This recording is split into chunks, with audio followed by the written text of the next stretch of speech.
Hello everyone, this is Mahendra and welcome to our YouTube channel. सबसे पहले student, मैं आपसे सॉरी मांगना चाहूँगा कि बहुत दिनों से हम लोग वीडियो नहीं डाल पा रहे हैं। उसका रीज़न ये है कि मेरे एक फ्रेंड को कोरोना हो गया था, जो कि अभी 3-4 दिन पहले नॉर्मल हुआ है। सो कंडीशन बहुत वर्स्ट थी। आपको पता ही है कोरोना किस तरीके से फैला इंडिया में है, और अभी भी कंडीशंस उतनी सुधरी नहीं है। बट अभी वैक्सीनेशन स्टार्ट हो गया तो कंडीशन थोड़ी सी नॉर्मल है। आई थिंक आप सब लोगों ने वैक्सीनेशन करा दिया होगा। सो थोड़ा सा इस कारण से वीडियो नहीं डाल पाया। करीब 20 दिन पहले हमने एक वीडियो डाला था, तो 20 दिन हो गए वीडियो नहीं डाल पाया, बट अब रेगुलर वीडियो आएंगे। सो आज से अपन एटीसी का जो न्यू कोर्स स्टार्ट करने वाले हैं। मैंने ऑलरेडी एटीसी के बहुत सारे वीडियो डाले हुए हैं, अगर आप उन्हें भी देखेंगे तो बहुत फ़ायदेमंद होंगे, बट इस बार थोड़ा सा मैं स्टार्ट पहले से कर रहा हूँ, ताकि जब एग्ज़ाम आए तो आप लोगों के लिए दिक्कत नहीं हो, क्योंकि एग्ज़ाम आता है उसके बाद में सॉरी, जब नोटिफिकेशन आता है तो नोटिफिकेशन के 2 या 3 मंथ के बाद आपका एग्ज़ाम हो जाता है।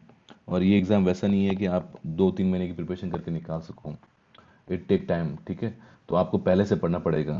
पहले से आपको फिजिक्स होगी, मैथ्स हो गई, क्वांट हो गई, तो इन पे आपको बहुत अच्छी कमांड करनी पड़ेगी।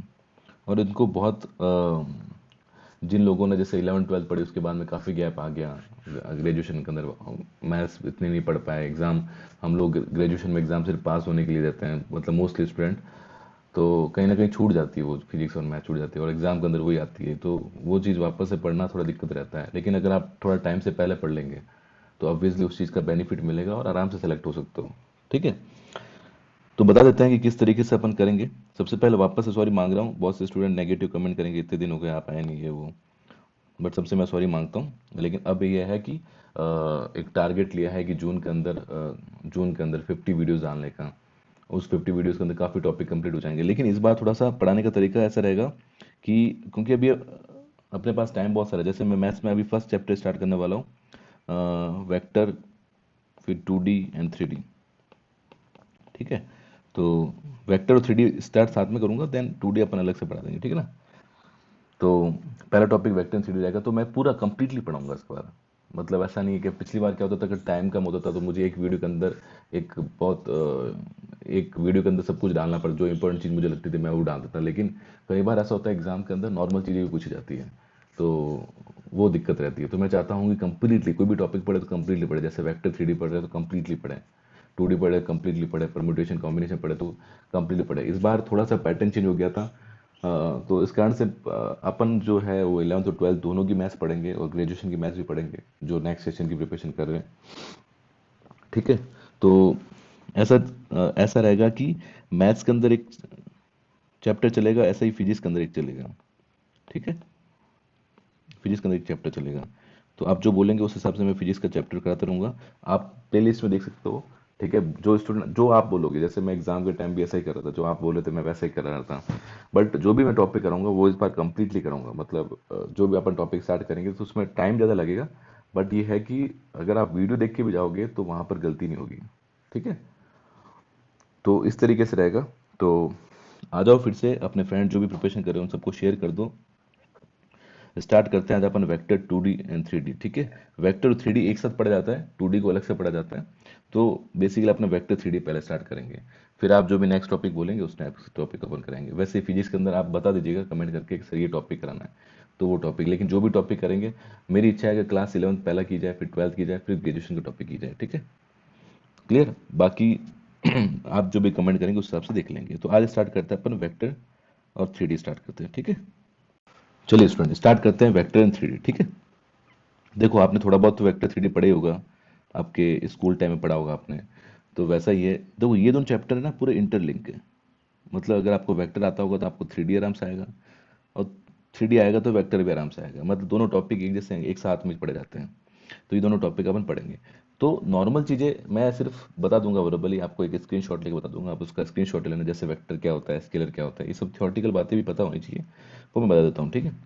देखो आपने फिजिक्स अगर पढ़ा, फिजिक्स में पढ़ा ही है कि दो टाइप की क्वांटिटी होती है। एक तो होती है वेक्टर और एक होती है स्केलर, ठीक है। Vector and scale.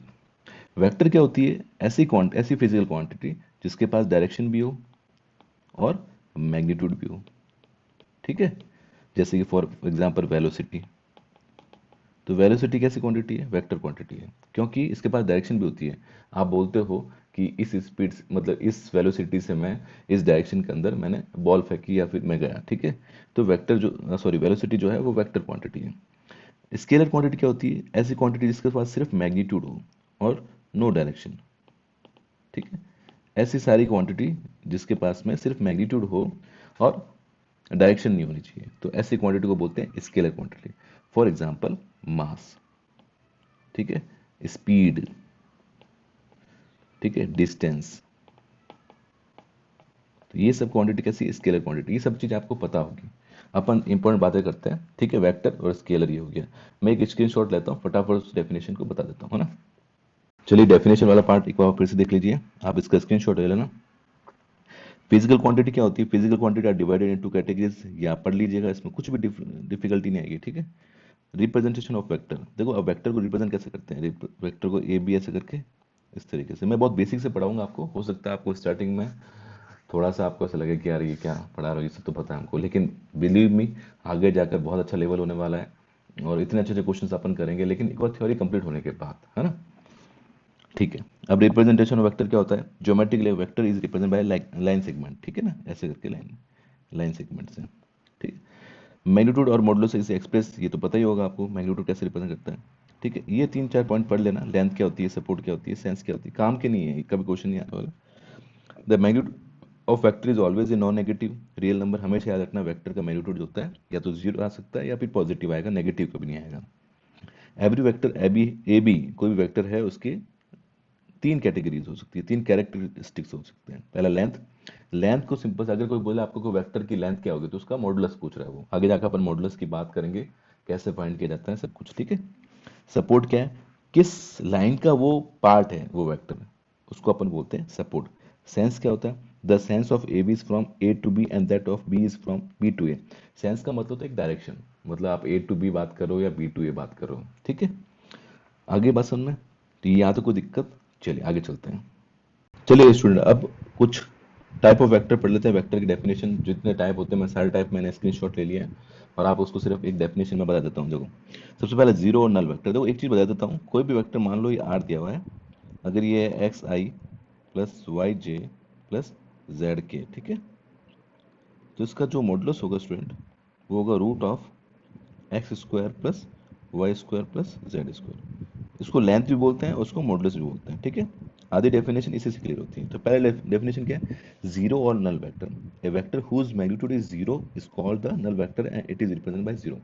ऐसा वेक्टर जिसका मॉडुलस जीरो होना चाहिए उसको क्या बोलते हैं? जीरो। जीरो का जीरो होता है। सेकंड आता है यूनिट वेक्टर, बहुत ही काम का यूनिट वेक्टर देना है, इसके ऊपर कैप लगी, यूनिट वेक्टर के ऊपर कैप लगी होती है। क्या होता है यूनिट वेक्टर? जिसका मॉडुलस क्या होता है? वन होता है, उसको बोलते हैं यूनिट वेक्टर। अच्छा, यूनिट कोई भी वेक्टर को यूनिट वेक्टर बनाने के लिए फॉर्मूला क्या होता है? ये फॉर्मूला होता है। फॉर एग्जाम्पल ये देखो आगे जाकर काम आएगी, अभी आपको बोरिंग लग रहा होगा बट आगे जाकर, जैसे मान लो ये वेक्टर दिया हुआ है R equal to three I plus two j और आपको बोलेगा इसको यूनिट वेक्टर बनाओ, तो सिंपल से यूनिट वेक्टर को क्या करेंगे? कैप से लिखेंगे। इसका फॉर्म होता है आर अपॉन मॉडुलस आर। तो सिंपल से three I plus two J square root of three का स्क्वायर प्लस टू का स्क्वायर, तो ये आपका क्या बन गया? यूनिट वेक्टर बन गया। तो अब इसका आप मॉडुलस निकालोगे तो you will get one. Okay, तो इसको क्या बोलते हैं? यूनिट वेक्टर बोलते हैं। अगला आता है like and unlike vector. Vector are said to be like when they have the same sense of directions and unlike when they have opposite directions. मतलब एक अगर आई में चल रहा है और दूसरा माइनस आई में चल रहा है या टू आई में भी चल रहा है, कोई दिक्कत नहीं है, मैग्नीट्यूड सेम होना जरूरी नहीं है। लाइक और अनलाइक का मतलब क्या होता है? अगर सेम डायरेक्शन चल रहा है तो लाइक है, अनलाइक क्या हो गया? अपोजिट डायरेक्शन में। कोलिनियर, ध्यान से सुनना, ये इंपॉर्टेंट आगे जाकर क्वेश्चन आएंगे। कोलिनियर और parallel vector, vector having the same और parallel supports are called collinear vector. Collinear का मतलब क्या हुआ? एक ही लाइन पर, ऐसा ऐसा इसी पर एक दो वेक्टर तीन एक ही लाइन पर बने हुए हैं, उसको बोलते हैं कोलिनियर। और पैरेलल वेक्टर क्या हो गया? एक वेक्टर है उसी के पैरेलल दूसरे vector. Co initial vector, vector having the same initial point are called co initial point. ये आधी डेफिनेशन ध्यान नहीं रखनी, बस नॉलेज के लिए ध्यान रखो, ठीक है, ताकि क्वेश्चन आया तो कंफ्यूज नहीं हो। एक चीज़ और, आपको मैथ्स पढ़ने का तरीका ये होता है कि आप कितने भी क्वेश्चंस कर लो, लेकिन अगर आपका थ्योरी पार्ट अच्छा नहीं है तो आपके क्वेश्चंस नहीं होंगे। ये सबसे बड़ी गलती करते हैं अपन, क्वेश्चन लगाते रहते हैं, क्वेश्चन लगाते रहते हैं, लेकिन अपन थ्योरी अच्छे से नहीं करते। आप जितनी अच्छे से थ्योरी करोगे, थ्योरी मतलब आपको एक चीज़ पता होनी चाहिए, कोप्लेनर क्या होता है, कोलिनियर क्या होता है, बेसिक बेसिक सारी चीज़ें पता होनी चाहिए। फिर उसके बाद आप क्वेश्चंस करना, आप इजीली लॉजिक लगा पाओगे और होंगे भी क्वेश्चन आपसे।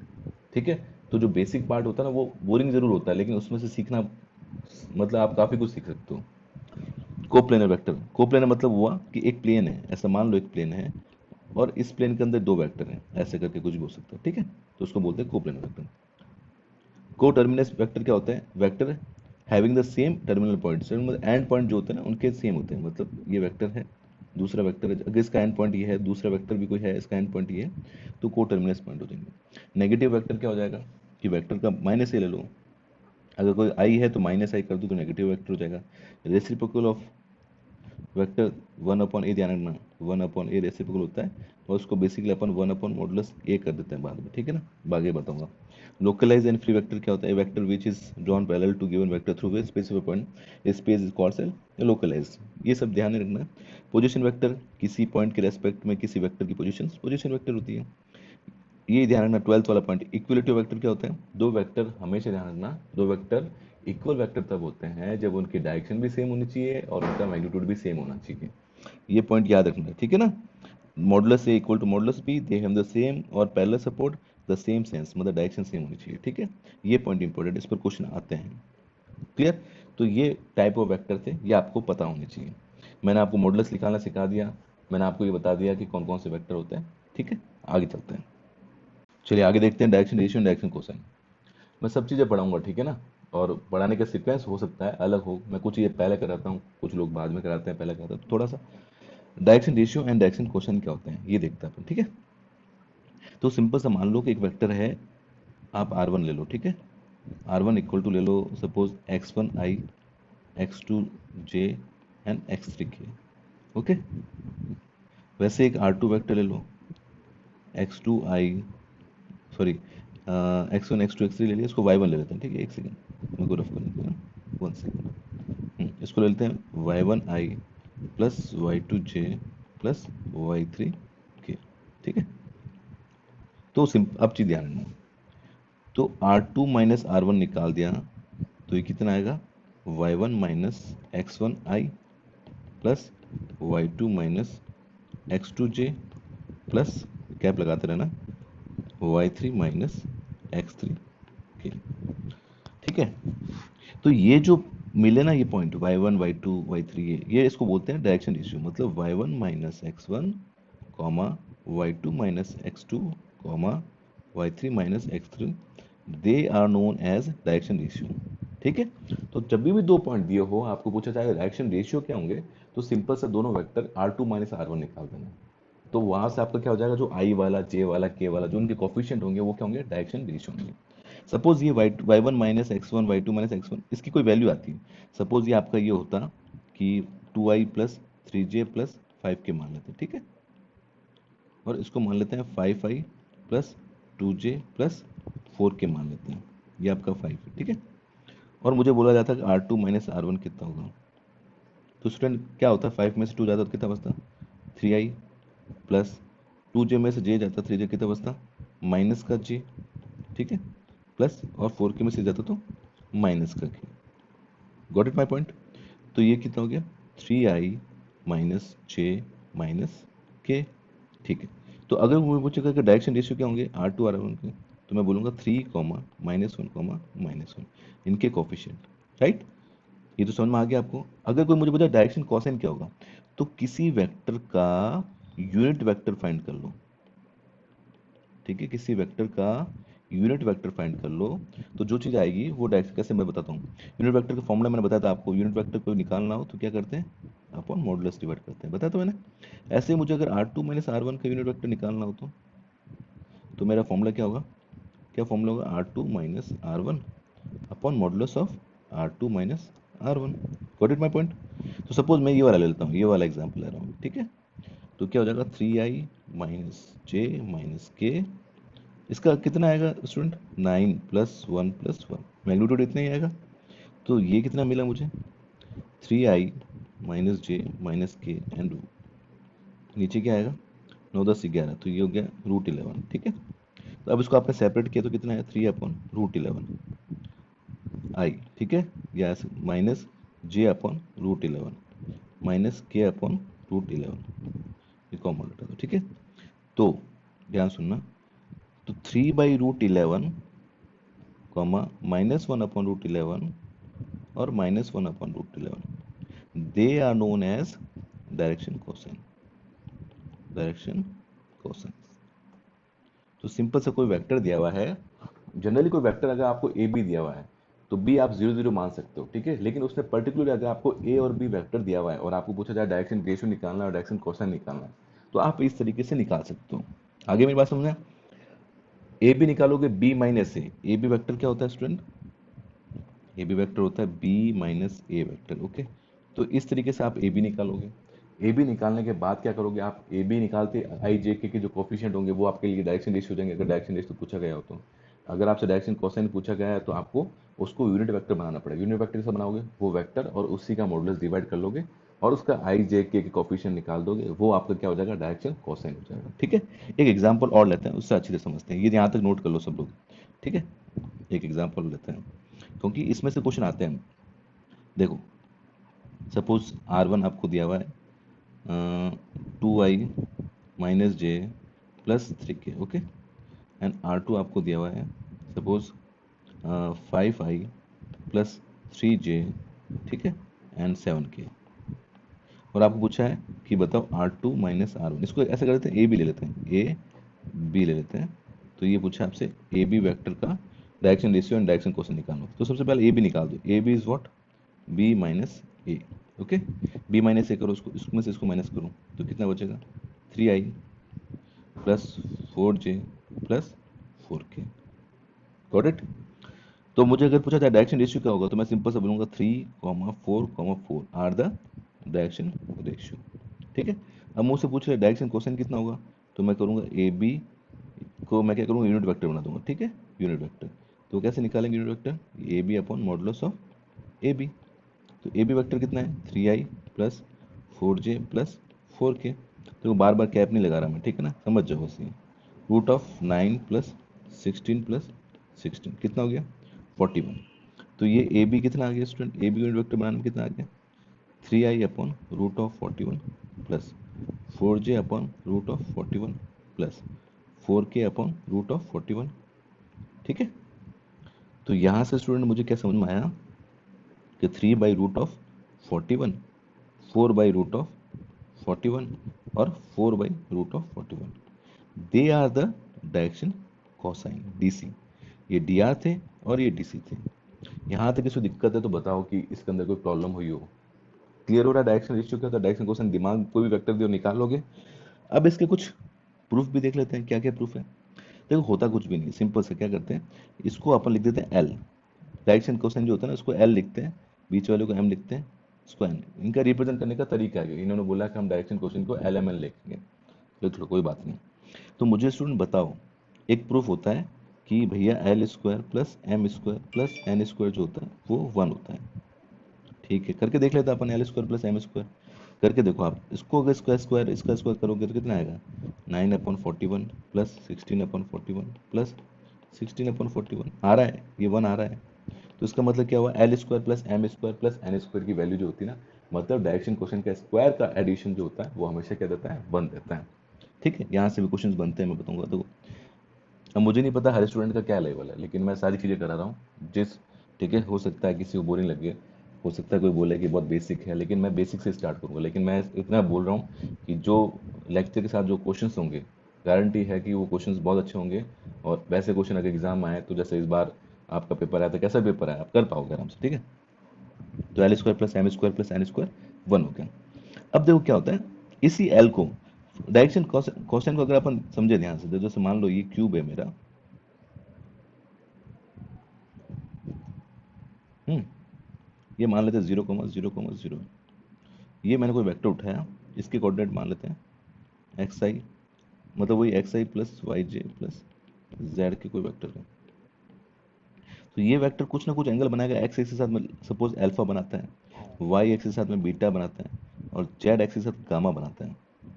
तो जो कॉस अल्फा होता है, कॉस अल्फा, कॉस अल्फा वही क्या होता है आपका एल होता है। कॉस बीटा क्या होता है, वही आपका एन होता है। कॉस गामा क्या होता है, वही आपका एन होता है। मतलब डायरेक्शन कोसाइन, कोसाइन का मतलब कॉस, तो बेसिकली डायरेक्शन क्वेश्चन क्या होती है, एक एंगल होता है जो एक वेक्टर जो एक वेक्टर बनाता है किसी एक्सिस के रेस्पेक्ट में, किसी भी वेक्टर के रेस्पेक्ट में जो एंगल बनाता है उसको अपन बोलते हैं डायरेक्शन क्वेश्चन। और उसको लिखते हैं अपन l equal to cos alpha, m equal to cos beta और n equal to cos gamma. तो अभी जस्ट अपन स्टूडेंट ये वाला प्रूफ किया है, क्या इसकी वैल्यू मैं इसमें पुट कर सकता हूँ? तो करने पे क्या आएगी, cos square alpha plus cos square beta plus cos square gamma equal to क्या हो गया 1। ये आपको याद रहेगा, ठीक है। Cos square alpha plus cos square beta plus cos square gamma 1 होती है। साथ साथ में नोट करते रहना। देखो मैं इसको ऐसे भी लिख सकता हूँ ना स्टूडेंट, ये तो प्रूफ इंपॉर्टेंट है ही, डायरेक्टली पूछा जा सकता है। इसको ऐसे भी लिख सकता हूँ मैं, 1 minus sine square alpha, 1 minus sine square beta, 1 minus sine square gamma, और ये क्या है 1 है। तो मुझे बताओ sine square alpha plus sine square beta plus sine square gamma, इसकी वैल्यू कितनी आ जाएगी, क्या 2 आएगी कि नहीं आएगी, सोच के बताओ। देखो 1 1 1 3 और ये 1 इधर जाएगा, और बाकी sine square alpha sine square beta sine square gamma को इधर ले लेंगे, तो इसकी वैल्यू क्या आ जाएगी 2 आ जाएगी। ये भी इंपॉर्टेंट है, ठीक है। तीसरा रिजल्ट भी निकाल देते हैं।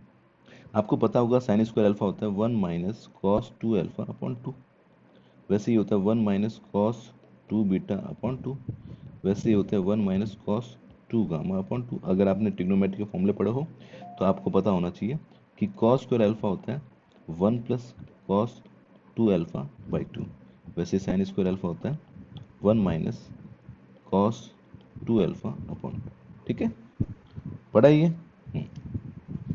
तो इससे सॉल्व करो, कितना आएगा, cos 2 alpha cos 2 beta cos 2 gamma की वैल्यू कितनी आएगी, सोच के बताओ। देखो सिंपल सा, देखो ये वैल्यू आएगी, देखो ये 1/2 1/2 1/2, इसको अलग कर दो। देखो ये आपका इधर चला गया, ठीक है ना, तो यहाँ पर 2 ले लो नीचे, मैंने उधर भेज दिया, इन सबको मैंने उधर भेज दिया, ठीक है। तो ये कितना हो जाएगा 1/2 1/2 1/2 3/2, 2 तो चल जाएगा, कितना बचेगा माइनस का 1/2, तो 2 से 2 कैंसिल हो जाएगा, cos 2 alpha plus cos 2 beta plus cos 2 gamma कितना हो जाएगा -1 हो जाएगा।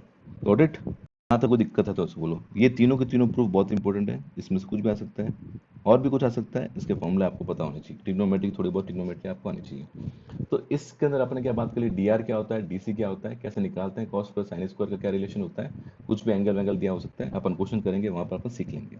यहाँ तक किसी को दिक्कत है तो बताओ कमेंट करके, ठीक है। चलिए आगे देखते हैं।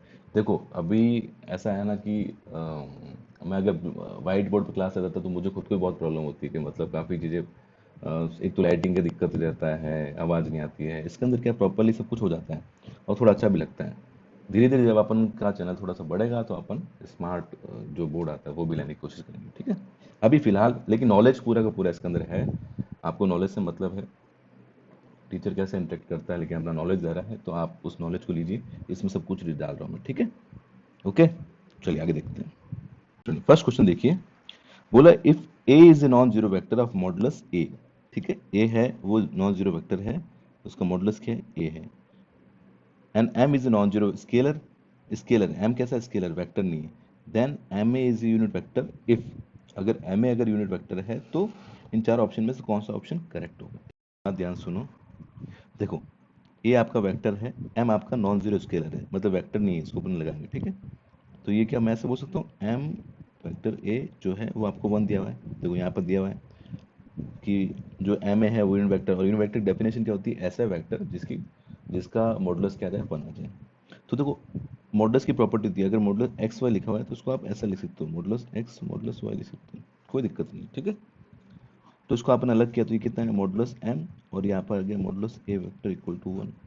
तो यहाँ से आपने लिखा modulus m equal to 1 upon modulus a लिखा, लिख सकता हूँ ऐसा। तो अब मुझे बताओ एम जब हटेगा, एम का मॉडुलस हटेगा, आपको पता है मॉडुलस एक्स अगर 2 होता है तो एक्स की वैल्यू कितनी होती है +-2, पता है ना, ये आगे अपन पढ़ लेंगे इसको, वैसे मैंने कराया हुआ है।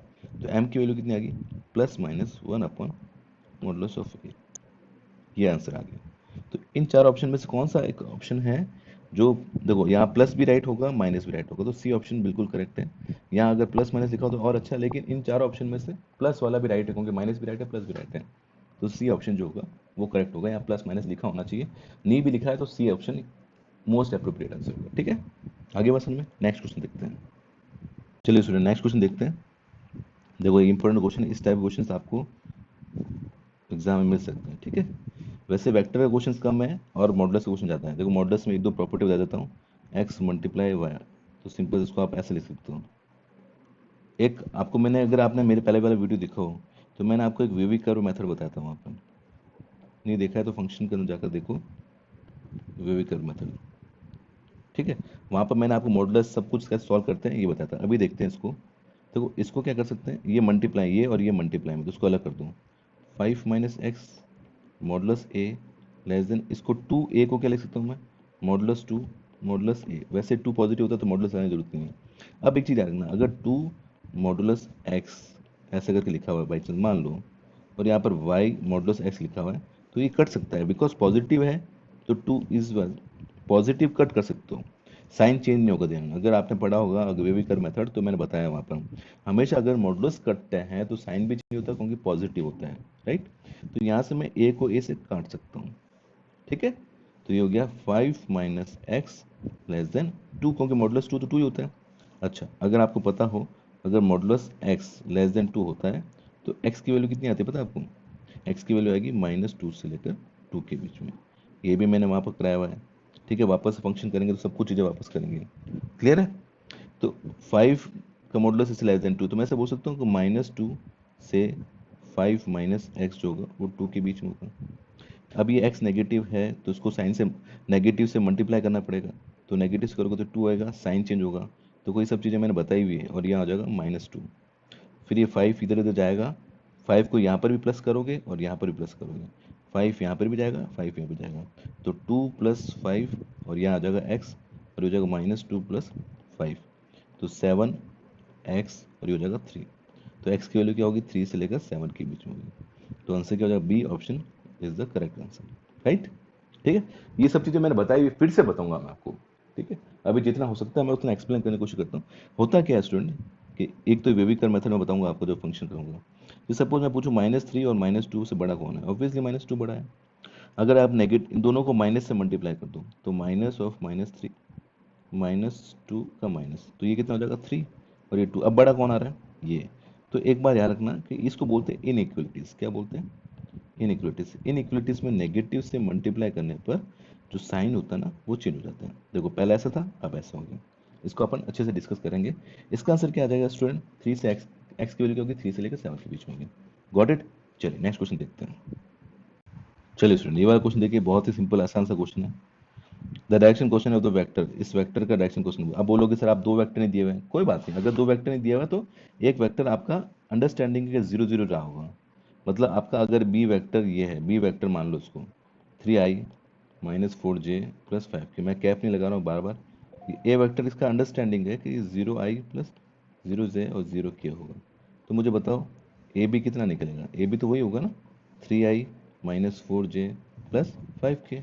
अब इसका पूछा डायरेक्शन क्वेश्चन क्या होगा, कैसे निकालते हैं डायरेक्शन क्वेश्चन, इसका बनाते हैं यूनिट वेक्टर। कैसे बनाओगे, ये A B upon modulus of A B, तो कितना आ जाएगा 3i -4j + 5k, और मॉडुलस कैसे होगा 9 + 16 + 25, तो ये कितना हो गया 25 + 16 41, 50, √50 मतलब कितना होता है, √50 को आप ऐसे भी लिख सकते हो 25 × 2, तो ये हो जाएगा 5√2, तो ये हो जाएगा 3i -4j + 5k अपॉन 5√2। कौन सा ऑप्शन मैच कर रहा है, 3/5√2 -4 5/√2 + 5/√2, या माइनस लगा दो, यहाँ गलती है, ठीक है ना। तो आंसर क्या आ जाएगा, डी ऑप्शन बिल्कुल करेक्ट हो जाएगा। आगे बात समझ में, D is the right answer. Clear, सबको क्लियर है, ठीक। अगला क्वेश्चन, इलस्ट्रेशन और करते हैं, उसके बाद आगे और क्वेश्चन करेंगे। क्वेश्चन दिया हुआ है लेट ए, ये तो कर ही लोगे आप, कि लेट ए इतना दिया हुआ है तो आपको निकालना है एन, निकालना कैसे निकालोगे, मैग्नीट्यूड करके निकाल देना, ठीक है। Find a vector of magnitude 5/2 units which is parallel to the vector 3i + 4j। आपको ऐसा वेक्टर निकालना है जिसका मैग्नीट्यूड क्या होना चाहिए, 5/2 होना चाहिए, और वो वेक्टर इसके पैरेलल होना चाहिए, ठीक है, मतलब डायरेक्शन सेम होनी चाहिए। तो कैसे निकाल, सबसे पहले जिस वेक्टर के पैरेलल निकालना है, मान लो इसको मान लेते हैं ए वेक्टर। ए वेक्टर कितना हो गया, ध्यान सुनना, 3i + 4j। इसका सबसे पहले यूनिट वेक्टर निकाल दो, क्या निकाल दो, यूनिट वेक्टर। अब फटाफट कैसे निकालोगे, 3i + 4j अपॉन 5, ठीक है। 5 कैसे आया, 3 का स्क्वायर + 4 का स्क्वायर, उसका रूट। अब 3i + 4j 5 आ गया। देखो अब इस वेक्टर का मॉडुलस कितना हो गया, 1 हो गया। अब मुझे ऐसा फैक्टर भी निकालना है जिसका मॉडुलस 5/2 टाइम्स ऑफ ए हो जाए, क्योंकि तो डायरेक्शन तो मुझे यही चाहिए। यूनिट वेक्टर निकालने पर कभी भी डायरेक्शन चेंज नहीं होती है, यूनिट वेक्टर निकालने पर डायरेक्शन चेंज नहीं होती, समझ गए? ठीक है, क्योंकि जो इनका रेशियो होता है वो अभी भी वैसे का वैसे ही है। तो मुझे क्या निकालना, बी वेक्टर से निकालना जो 5/2 टाइम्स होना चाहिए ए के। डायरेक्शन चेंज नहीं हुई, डायरेक्शन वो की वही रही जो ए की है, तो कुछ मत करो, इस वेक्टर को ही 5/2 से मल्टीप्लाई कर दो। 5/2 और ये 3i प्लस 4j/5, ठीक है। 5 से 5 कैंसिल हो जाएगा, तो ये हो जाएगा 3i प्लस 4j/2, ये फाइनल आंसर हो जाएगा। तो कभी भी कोई वेक्टर, आपको ऐसा क्वेश्चन दिया जाता है कि एक वेक्टर ऐसा निकालो जिसका मैग्नीट्यूड 10 हो और वो इसके पैरेलल हो, ठीक है, समझ रहे हो? तो उसका क्या करोगे, जो पैरेलल वाले का उसका पहले यूनिट वेक्टर बना दोगे और उसको 10 से मल्टीप्लाई कर दोगे, बस आ गया वेक्टर। आगे बात समझ में? इस टाइप के छोटे मोटे क्वेश्चन आ जाते हैं, तो पता होना चाहिए। क्लियर हुई बात? चलिए आगे देखते हैं। चलिए स्टूडेंट, ये वाला क्वेश्चन आपके लिए है, और ये इंट्रोडक्टरी क्लास थी, और इसके बाद में मैं नेक्स्ट वीडियो और डालूंगा। ये बताना क्लास कैसे लगी, ठीक है, टॉपिक कैसा लगा, और अभी अपन आगे चलेगा, ये 7-8 दिन तक चलेगा ये वाला टॉपिक, ठीक है। इसके अलावा जो स्टूडेंट 11th-12th के भी हैं, आप अपने जो भाई है, कजिन है, जो क्लास 11th और 12th के हैं, उनको भी आप शेयर कर सकते हो। ये वीडियो उनके लिए भी बहुत काम के हैं, जो IIT की प्रिपरेशन कर रहे हैं उनके लिए बहुत काम के हैं।